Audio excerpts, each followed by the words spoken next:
사무엘상 16장 8절에서 13절 16장 8절에서 13절 우리 한 절씩 읽겠습니다. 다음으로 이새가 아비나답을 불러 사무엘 앞으로 지나가게 하였다. 그러나 사무엘은 이 아들도 주님께서 뽑으신 사람이 아니라고 하였다.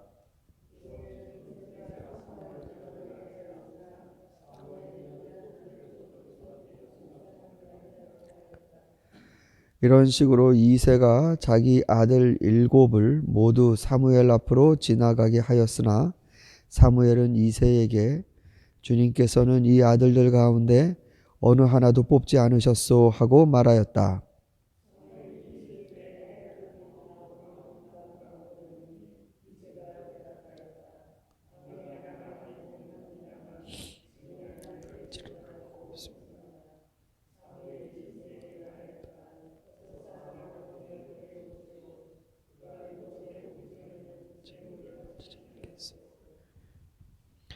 그래서 이새가 사람을 보내어 막내 아들을 데려왔다.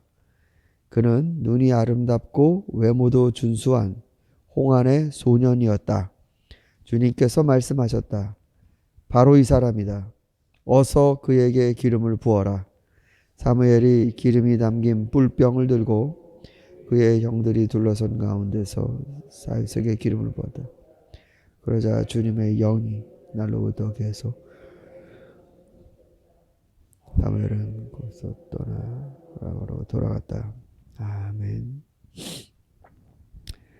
네, 이새에게는 총 8명의 아들이 있었습니다. 막내 아들 다윗을 제외하고는 7이 모두 지금 사무엘이 제사를 드리는데 같이 참여를 했지요. 그리고 사무엘이 직접 그 7 아들들을 다 정결케 하였다. 제사를 드리러 가기 위해서 그의 몸을 정결하게 하는 의식을 치룬 것입니다. 그런데 이 사람이겠지 했지만 7명의 아들 중에 하나님이 선택하신 자는 없었습니다. 이게 아들이 답니까? 막내가 있습니다. 지금 양치고 있습니다. 데려오십시오. 자, 여기서 이 막내 아들은 제사를 드리는 이 자리에서 사무엘이 직접 몸을 깨끗하게 정결케 한 것도 아닙니다. 그런데 들판에 있는 그 홍안의 소년이라고 되어 있는데,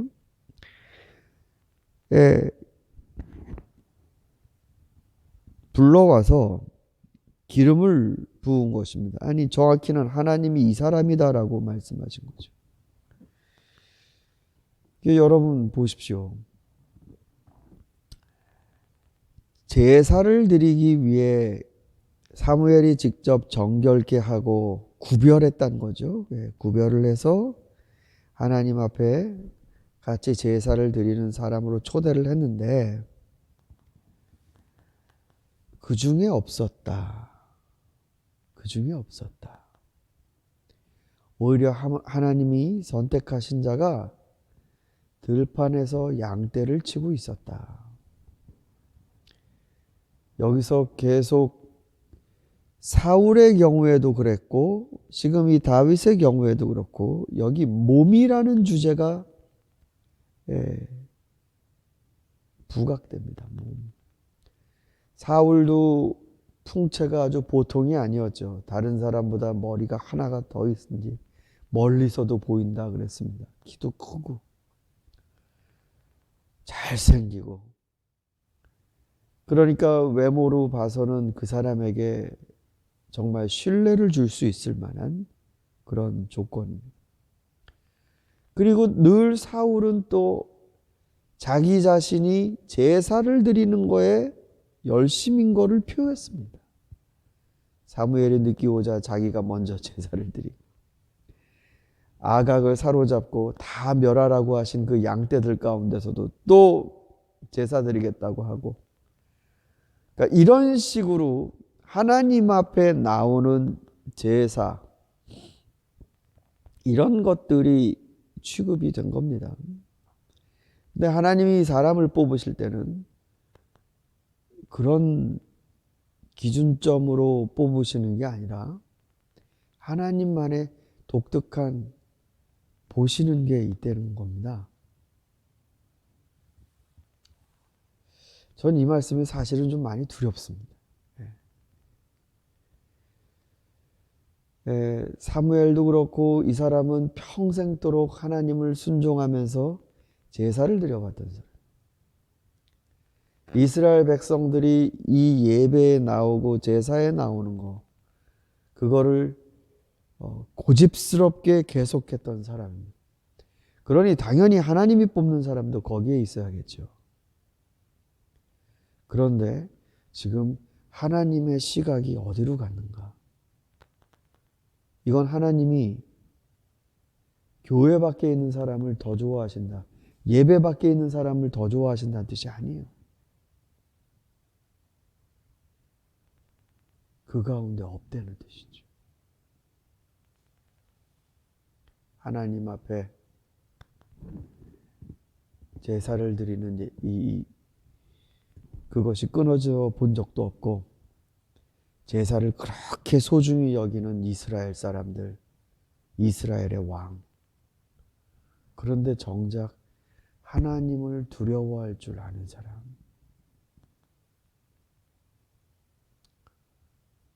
또 하나님을 두려워한다는 게 무슨 뜻인지 또 잘 깨달은 사람.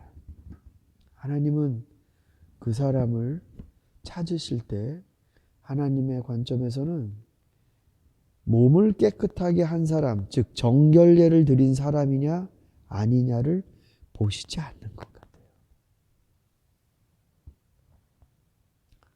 여러분은 중심을 보신다는 하나님,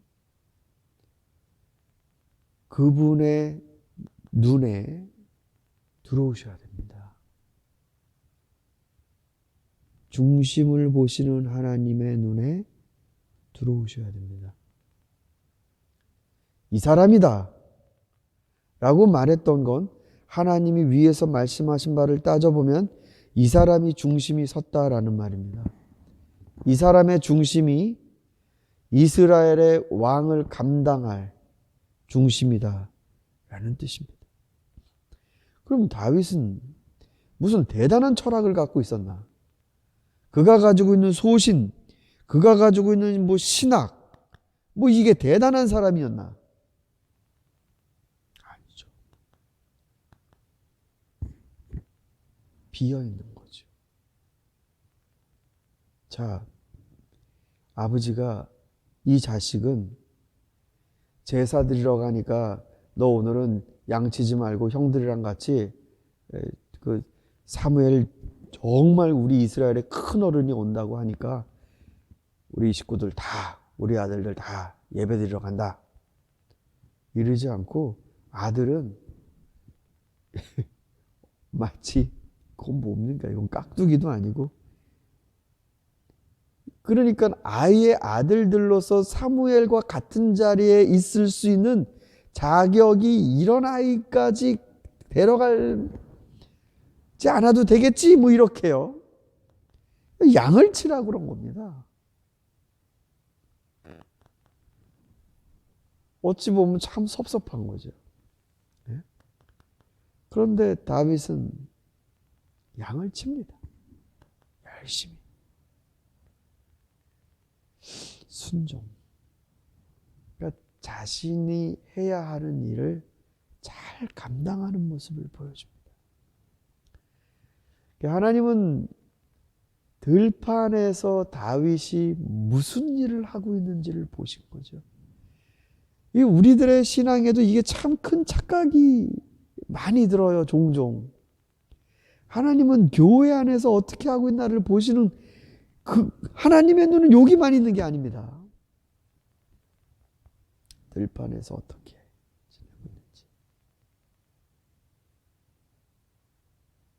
그가 다른 사람 없을 때, 사람이 보지 않는 곳에서 그가 어떻게 하는지, 위험이 왔을 때 도망치는 놈인지, 목숨을 걸고 지키는 놈인지 하나님이 다 보고 계셨어요.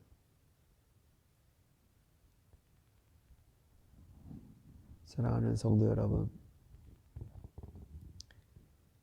하나님은 중심을 보신다고 하셨고, 그리고 하나님이 사람을 찾으시며 고르실 때 교회 안에서 예쁘게 신앙생활하는 그런 모습이 하나님 앞에 찾으시는 모습이 아니라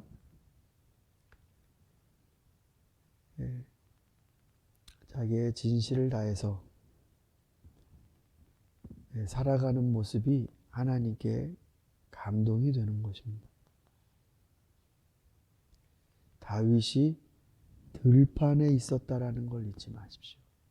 그건 다윗이 일하는 곳이고 아버지가 맡겨준 곳이고 예배를 드리는 자리가 아니었지만 다윗은 거기서 하나님 눈에 들었습니다.